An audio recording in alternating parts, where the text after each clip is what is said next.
Arrancamos y hoy lo hacemos con mesa de actualidad, con muchos temas que han dejado titulares esta semana y pendientes, como les decíamos, de ese acto celebrado hoy con la presencia del presidente del Gobierno, Pedro Sánchez, en Sagunto.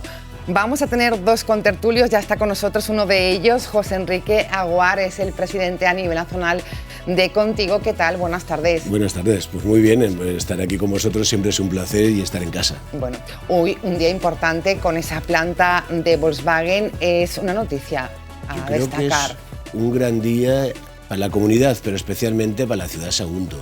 Especialmente el puerto de Sagunto, todos sabemos lo que padeció y lo que sufrió, desde dimisiones de alcaldes, desde grandes manifestaciones por aquel desmonte, porque al final se desmontó, ¿no?, todo lo que era la siderurgia y quedó aquel solar inmenso que nadie sabía qué uso le iba a sacar, y eso también hizo pues muchísimo paro en el puerto de Sagunto, hizo que mucha gente que había venido a trabajar a la Comunidad Valenciana, especialmente de la zona de Teruel y de Aragón, volviera a sus territorios y dejó una ciudad tocada. Y yo creo que esto va a ser un punto de inflexión para la recuperación económica del Camp de Morvedre, de Sagunto y en gran parte también de la Comunidad Valenciana, porque estamos hablando de una gran empresa, no de una solución puntual, sino de una gran empresa que finalmente decide ubicarse en nuestra comunidad y en un territorio tan necesitado como era el Camp de Morvedre. Bueno, pues vamos a empezar por este tema mientras esperamos a nuestro siguiente contertulio, porque es un día importante. Gigafactoría de Volkswagen se presenta, da esos datos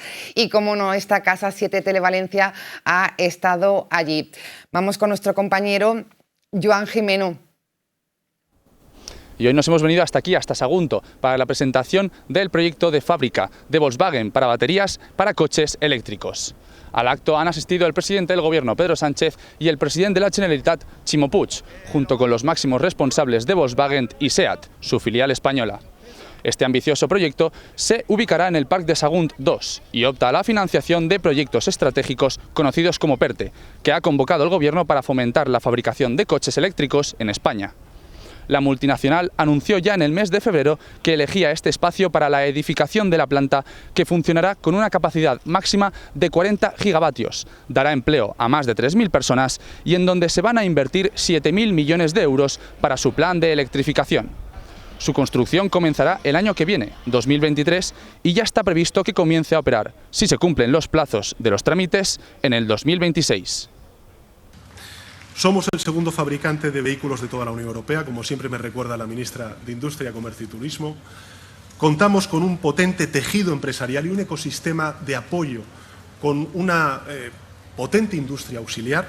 Y, en tercer lugar, tenemos capacidades de inversión pública gracias a los fondos europeos y tenemos el talento de nuestro extraordinario capital humano. Y por estas razones creemos que ahora mismo en casi ningún otro país se podrá llevar a cabo un despliegue del vehículo eléctrico tan integral como el que vamos a hacer en los próximos años en nuestro país.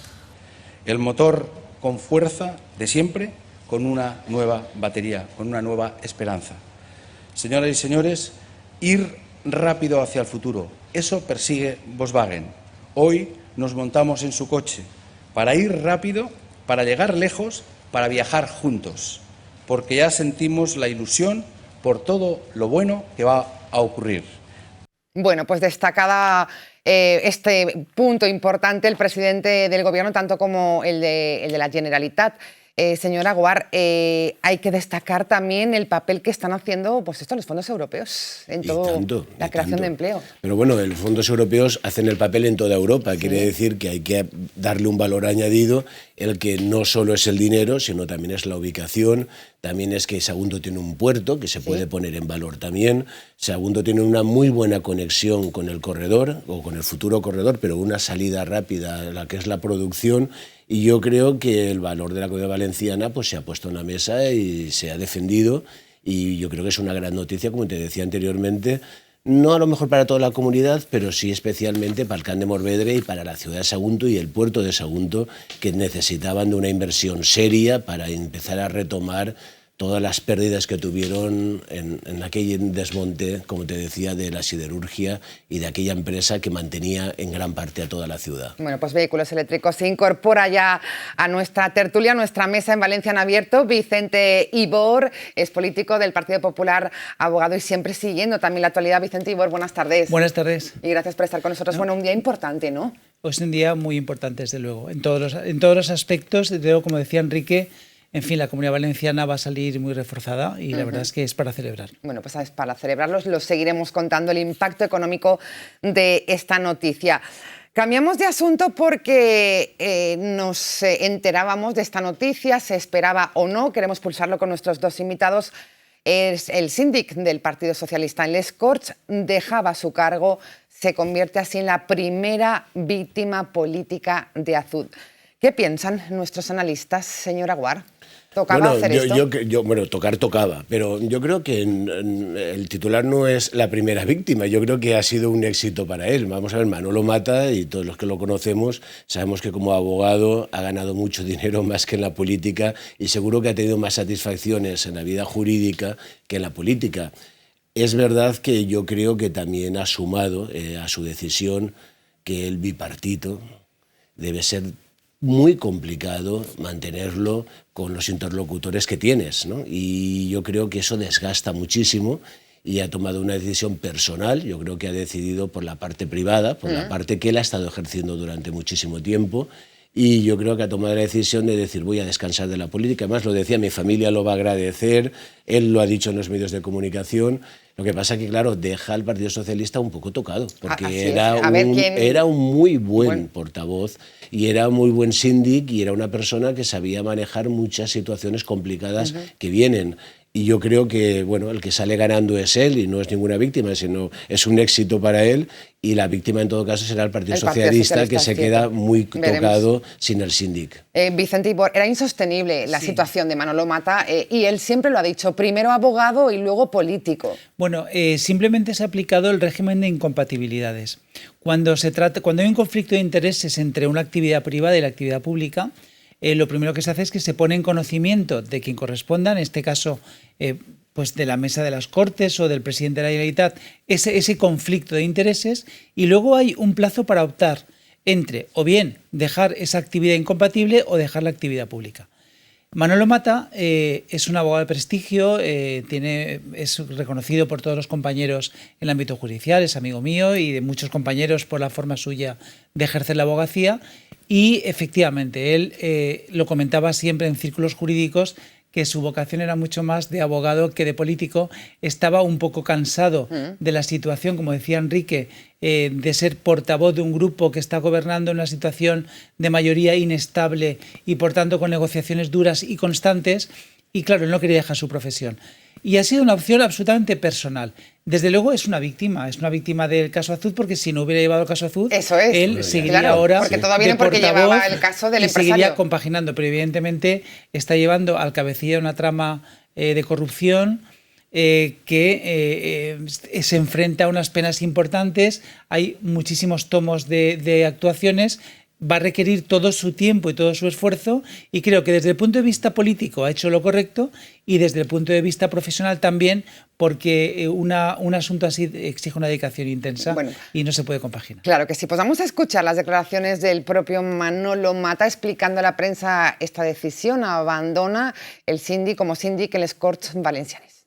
Hace unos meses decidí defender a un señor en un procedimiento y ya advertí ese día que cuando se levantara el secreto tomaría una decisión.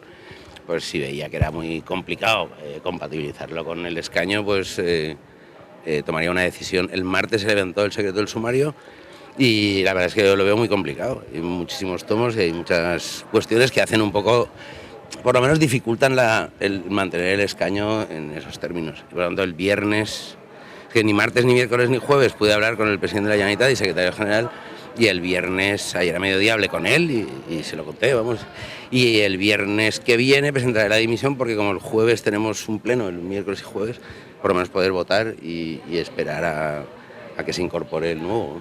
Mañana será ese viernes en el que presentará oficialmente la dimisión, así explicaba, ¿no? Un poco siguiendo lo que decías, esos tomos tan... Claro, es que en realidad, vamos a ver, el ejercicio de la abogacía en un procedimiento de tal magnitud, aparte de la incompatibilidad claramente con el Partido Socialista, que es uno de los implicados en esta trama de corrupción y no permitiría defender por un lado al Partido Socialista políticamente y por otro lado mantener esa postura, total. pero en cualquier caso exige mucha dedicación. ¿Quién será ahora? Discúlpame, ¿Sí? Se ha ido como un caballero, hablando bien de Jorge Beiber, y se ha ido sin estar, por supuesto, implicado en la trama. Él solamente se va por una cuestión profesional. Y yo creo que es justo decirlo, que no es que sea una víctima porque haya sido salpicado por ningún tipo de corrupción, sino es una decisión profesional totalmente respetable. Totalmente de acuerdo, hay que matizar esto. Y ahora, la decisión del presidente Ximo Puig, ¿quién será ahora su síndic? Porque se baraja la posibilidad de que sea la consellera de Sanidad.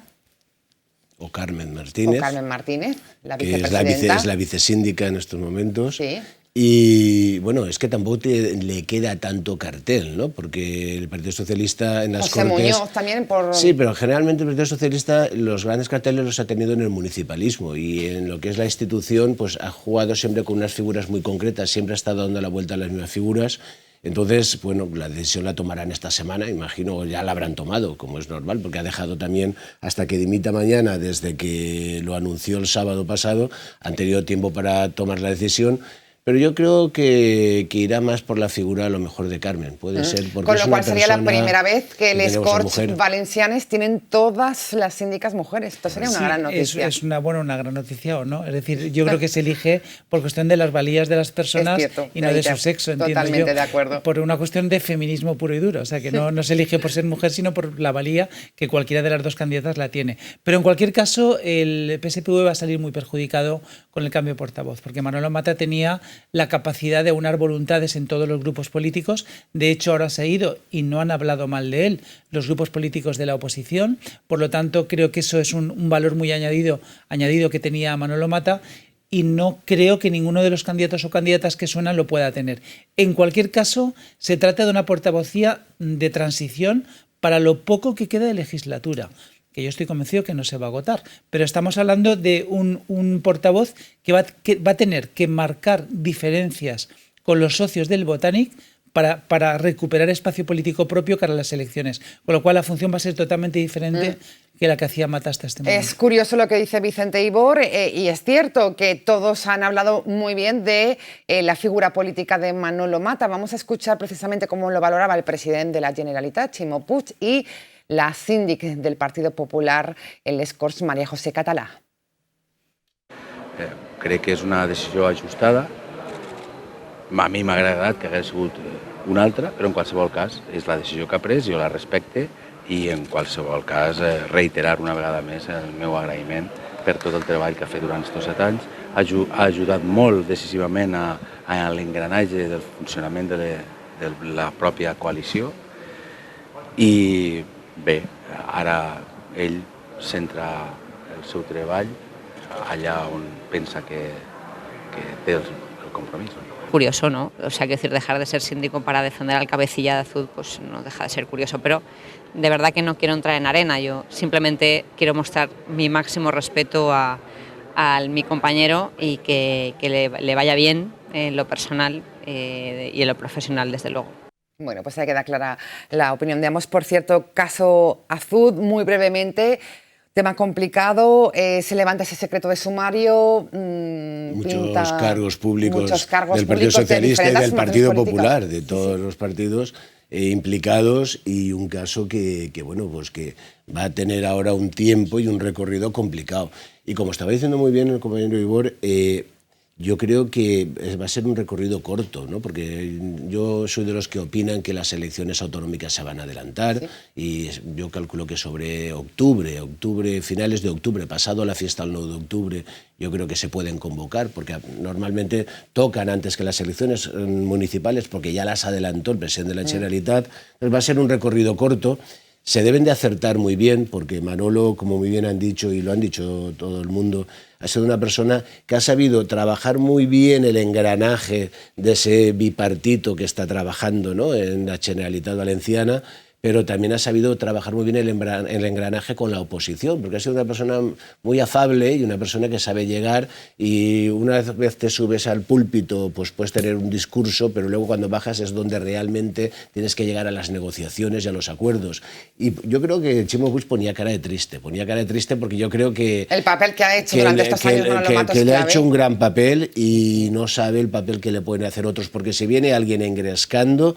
bueno, pues la síndica del Partido Popular se coge rápidamente a la mecha, y si esto lo engresca más cara al recorrido final que vamos, no es bueno para el que está gobernando nunca. Yo quiero aclarar una cosa. El caso Azud solo ha levantado parcialmente secreto de sumario. Vale. Es decir, que hay piezas que están siendo objeto de investigación aún. Parece ser que en muchos más tomos hay secretos que los que se han levantado, con lo cual puede haber sorpresas. Además, es curioso que es transversal, es decir, es un caso de corrupción grave que afecta al Partido Socialista, creo que primordialmente con la figura de José Luis Vera y Rafael Rubio, primordialmente porque, claro, está hablando de extender la corrupción al poder local, entre otras cosas, y luego a dirigentes históricos de la izquierda más radical como el Bloc, que es el fundador de Compromís, el partido fundador de Compromís, y por lo tanto Compromís, que siempre va de exquisito, diciendo que ellos están por encima de bien y mal, ignorando cosas tan sangrantes como el caso Oltra.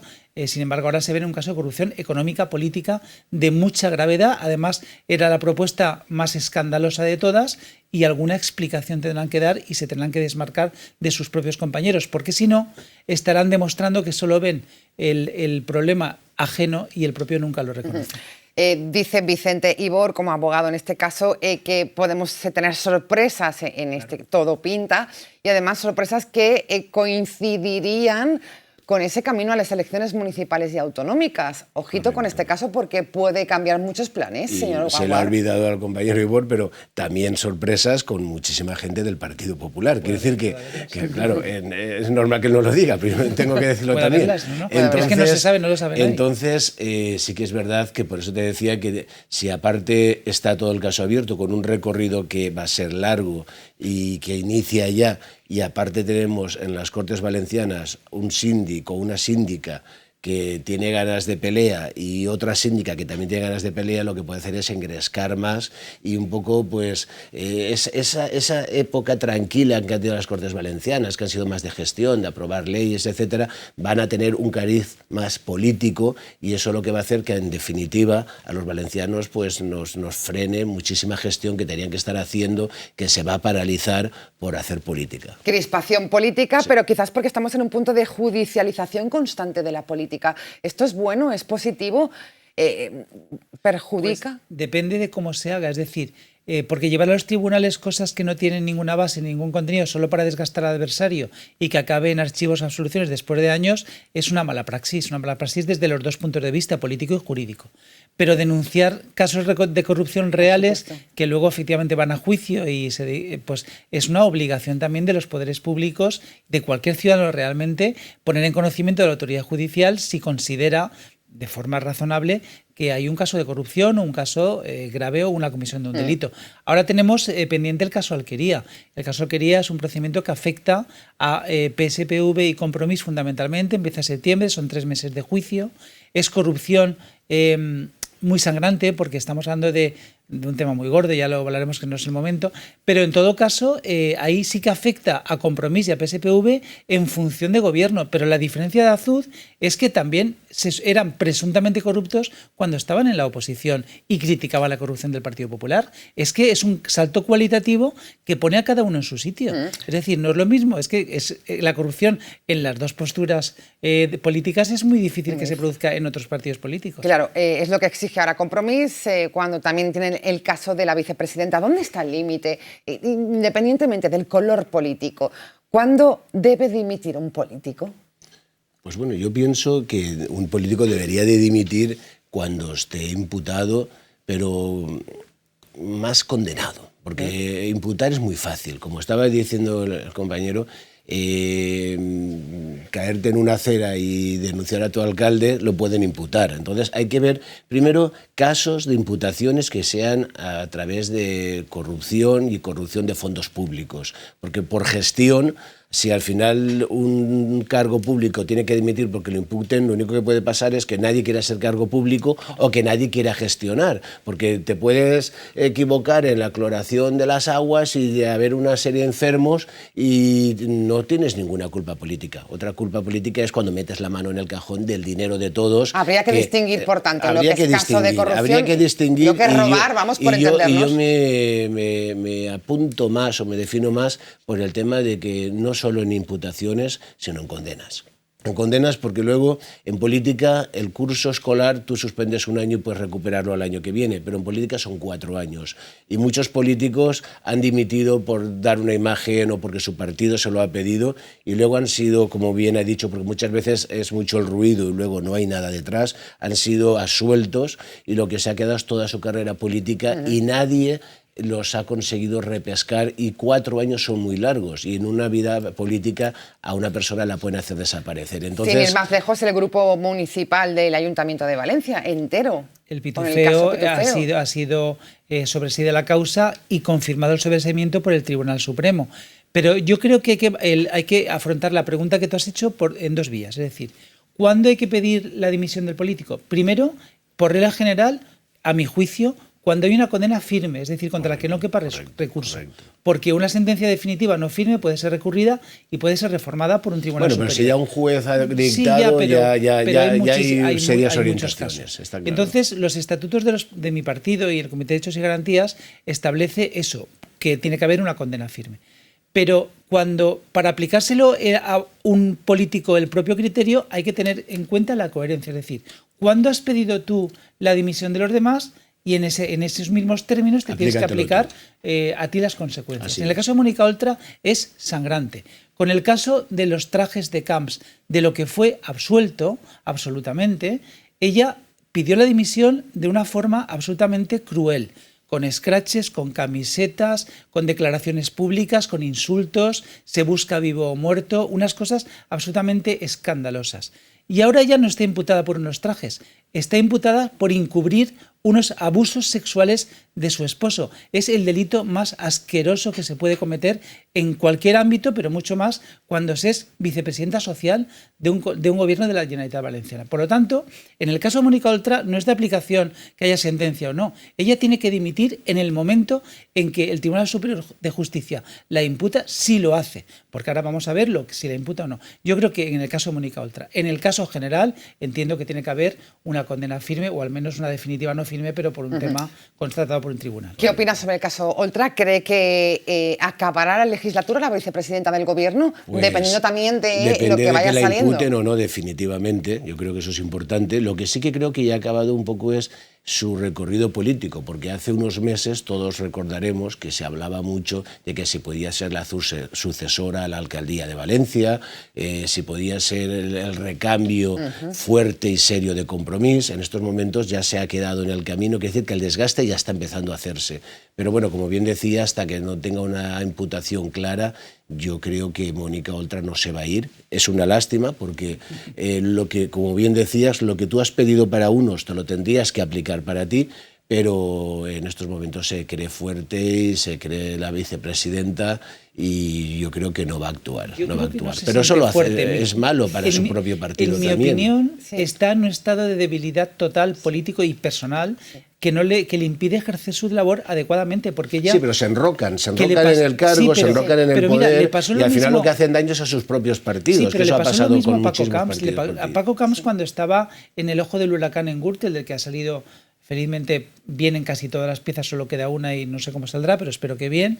Entonces él tampoco estaba capacitado para dirigir la Generalitat porque estaba más pensando en la que le estaba viniendo. Claro, es lógico como persona. Ahora Mónica Oltra es nada menos que la vicepresidenta y tiene un tema judicial gravísimo, que cualquier ciudadano lo tiene y estaría sin poder trabajar o sin poder rendir. Eso si es una empresa privada o un empresario autónomo, bueno, pues le afecta a él y a 1 o 2 o 3 personas. Pero es que dependemos 5 millones de personas de su gestión. Entonces yo creo que tendrá que reconocer en un momento dado, sobre todo si es imputada, que yo creo que sí, porque el auto de juzgado de instrucción 15 es absolutamente demoledor y exhaustivo, como hace siempre este juez instructor, que es de lo mejor que hay en la Comunidad Valenciana, y yo no sé si has tenido ocasión de leerlo, es absolutamente detallado y minucioso, y si finalmente la imputan, como es de esperar, tendría que ejercer por responsabilidad. Aplicarse lo que ella ha pedido no para solo otros. por coherencia, que he dicho antes, sino por responsabilidad, porque no va a poder ejercer bien su labor y necesitamos tener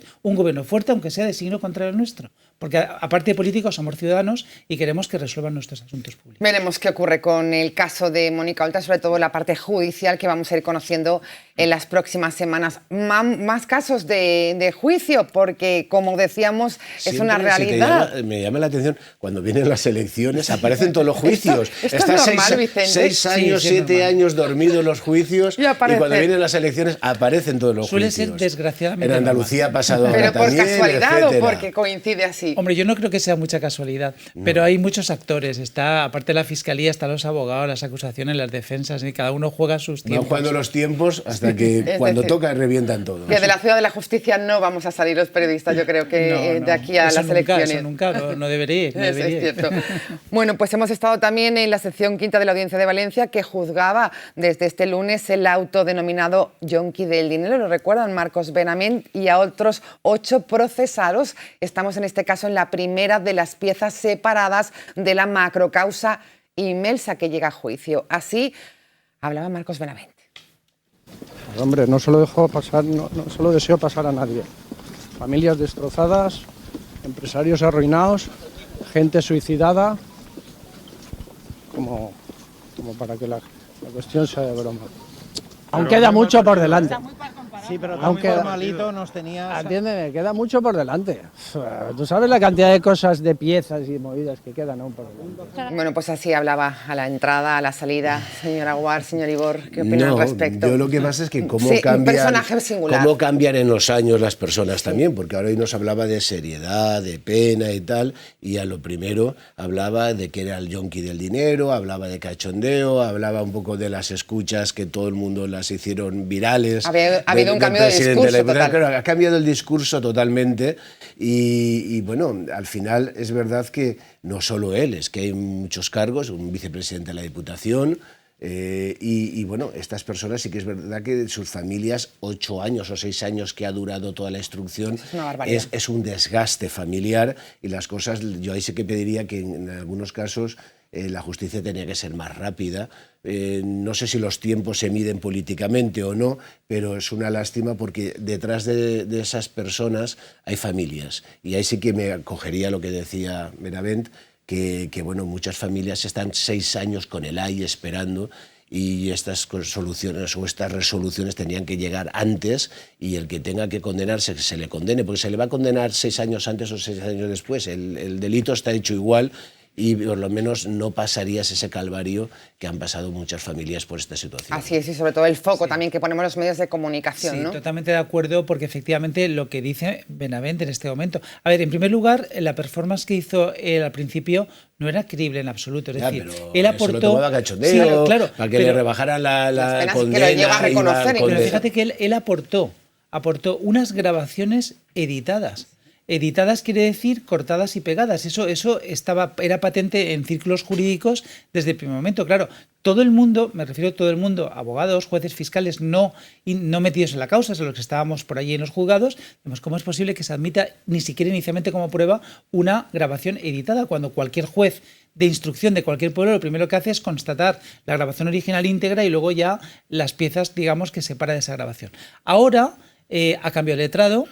Tiene un letrado competente, penalista, muy buen penalista, y claro, le habrá aconsejado decir, oye, estás haciendo el tonto, es decir, si tú mantienes eso, estás autoinculpándote de un delito muy grave y por mucho que pactes, hay unas penas mínimas que tú no vas a poder poder evitar. Pero en ese caso, 8 años, ¿no? Claro, que efectivamente. Entonces, claro, en esas circunstancias ya pues, ha recapacitado y ha dicho lo que ha dicho ahora. ¿Qué es creíble? No tengo ni idea. Para mí no es creíble ni lo que dijo al principio ni lo que dice ahora, porque este señor la credibilidad creo que la ha perdido.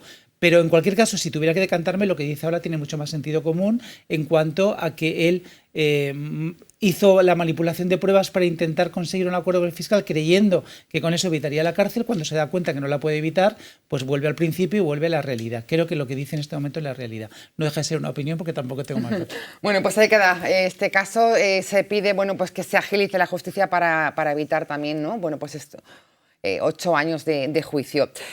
Un año para la cita con las urnas.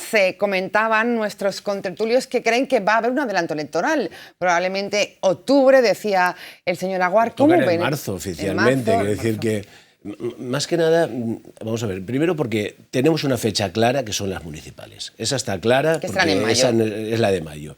Entonces, el Partido Socialista, después de las andaluzas, necesita alguna alegría. Y entonces creen que en la Comunidad Valenciana puede dársela la alegría.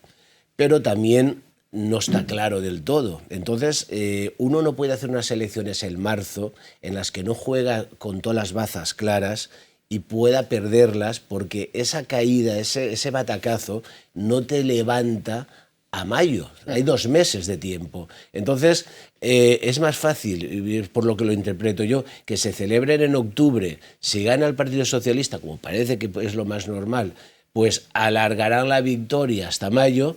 Y si no gana, porque también hay sus dudas en algunos medios y en algunos entornos, le da tiempo a recuperarse. Le da tiempo a recuperarse y que el municipalismo, que es una parte fuerte del Partido Socialista, no sufra la derrota en las Cortes Valencianas. Entonces, ¿el mismo escenario, sí, señor Ibor, plantea? En las encuestas que nosotros manejamos, da a diario, pues nosotros manejamos trackings diarios, como es lógico, a diario hay una ligera subida del PP y una ligera bajada del Partido Socialista.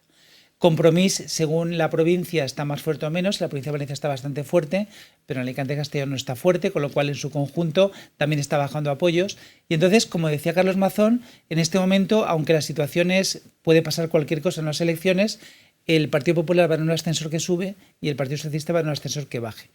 Ximo Puig tiene ahora el dilema de decir cuándo me conviene más a mí electoralmente, porque no nos olvidemos que ese va a ser el único criterio que va a seguir para adelantar o no las elecciones. Lógico, también. Claro, ¿cuándo me conviene más a mí convocar las elecciones? Yo creo que va a estar en función de la situación general de la Comunidad Valenciana. Ahora está explotando el tema de Sagunto a tope, que es un tema beneficioso para toda la Comunidad Valenciana, sin ninguna duda. También es verdad que no es fruto de su trabajo, ni mucho menos, sino una serie de circunstancias económicas generales que han propiciado que esto sea así. Pero en todo caso, insisto, que va a valorar el momento adecuado para intentar parar su caída, que su caída es inexorable. Con lo cual, está la duda. Lo que dice Enrique es perfecto. Creo que políticamente el análisis es impecable. No da tiempo a reaccionar una derrota en marzo para salvar las elecciones locales. Eso es, de hecho, lo acabo de ir por primera vez y lo usaré con tu permiso, porque creo que está muy bien. Pero efectivamente, no porque dé por seguro que quiero una alegría, ahí discrepo. Yo creo que va a perder las elecciones por poco margen por ahora, pero posiblemente con el efecto Feijóo y todo lo que está saliendo de la izquierda y la extrema izquierda que gobierna la Comunidad Valenciana, yo creo que la situación de las elecciones va a ser favorable para el Partido Popular. Bueno, es el punto de vista normal. Yo soy del Partido Popular y también lo pienso así. Pero intento ser objetivo en esto. Creo que es lo que pienso. El voto de Ciudadanos, aquí yo creo que está la clave. ¿Dónde va a ir el voto de Ciudadanos? Yo creo que está la clave. Bueno, a partir de Andalucía. Andalucía es cuando, os acordaréis, decían 10, que sacaron 10 diputados Ciudadanos, tuvo el crecimiento y yo creo que a partir de Andalucía cierra la puerta ya, ¿no? Entonces, esa deshecha, ese voto y esa desaparición de Ciudadanos es muy importante en esta comunidad donde se va a recolocar ese voto. Igual que en Castilla-La Mancha se ha recolocado con el Partido Popular, en otras comunidades se lo ha repartido con Vox, una parte muy más de la extrema que no estaba a gusto en el Partido Popular y votaron a Ciudadanos. Aquí en la Comunidad Valenciana el voto de Ciudadanos originariamente no se sabe bien de dónde viene, no es tan claro como en otras comunidades. Entonces, si se reparte, le da la victoria al Partido Socialista. Si el voto de Ciudadanos se decanta mayoritariamente por el Partido Popular, por la derecha o por Vox, pues le puede dar la mayoría al Partido Popular, no, a un pacto Partido Popular con Vox. Lo que está claro que mayorías absolutas se han acabado en la Comunidad Valenciana. También es verdad que ¿qué va a hacer el valencianismo? Es muy importante. El valencianismo se está reorganizando en estos momentos. El valencianismo tiene muy claro que el Partido Popular los estafó durante el tiempo que estuvo gobernando. El valencianismo sabe que la María José Catalá, siendo consellera de Educación y Cultura, aprobó unas normativas que no eran las que los valencianos queríamos, y ese valencianismo, si se reorganiza y ese voto no lo absorbe el Partido Popular, también va a ser una parte a tener en cuenta, muy a tener en cuenta. Por alusiones, Vicente No, Ibor. yo creo que el valencianismo en estos momentos no tiene capacidad de reacción en estos momentos para las próximas elecciones. Lo que tiene que valorar un votante valencianista es decir, ¿con quién estoy mejor? ¿Con un tripartito Compromís PSPV o con una coalición, o bipartido? Ya desapareció Podemos. Sí, exactamente. O con el Partido Popular y con algún apoyo del Partido Popular gobernando. Evidentemente, a efectos de nuestra identidad, de nuestra lengua, de nuestros signos históricos, va a estar mucho más protegido con el Partido Popular. Si el votante actúa de forma reflexiva, tendrá que propiciar que cambie el color político de la Generalitat para garantizar ese valencianismo que tanto propugna. Y por lo tanto, yo estoy convencido que no ahora, a lo mejor en las siguientes elecciones un grupo valencianista potente podría hacer algo, pero no hay margen de maniobra, no hay estructura suficiente para que ahora pueda más que dividir y crear precisamente la posible pérdida de un centro de derecha. Yo últimamente hablo mucho con partidos regionalistas, que son de obediencia valenciana, y la gente está cansada de ese discurso de que si los votas te estás quitando la posibilidad de que siga gobernando Compromís, ¿no? El voto útil que siempre el Partido Popular pone en marcha. La gente está cansada porque ese voto útil sirvió para que el Partido Popular gobernara 20 años esta comunidad y no hiciera nada por llevar adelante temas que son importantísimos y básicos para el valencianismo. Sí, pero Enrique, en este momento se puede comparar. Se puede comparar cuando gobernaba el Partido Popular con todos los defectos que tuvimos, que fueron muchos, y cuando ha gobernado el bipartito Compromís PSPV, no hay color. No hay color pese a los defectos que tuvimos. Bueno, pues y la gente tiene que ser reflexiva. Nos daría para mucho. Apasionante la mesa que les hemos ofrecido hoy con nuestros grandes colaboradores. José Enrique Aguar, presidente de Contigo, gracias. Muchas gracias a vosotros. Buenas tardes. Y Vicente Ibor, político del Partido Popular y abogado. Gracias. Muchísimas Todo un lujo gracias. teneros.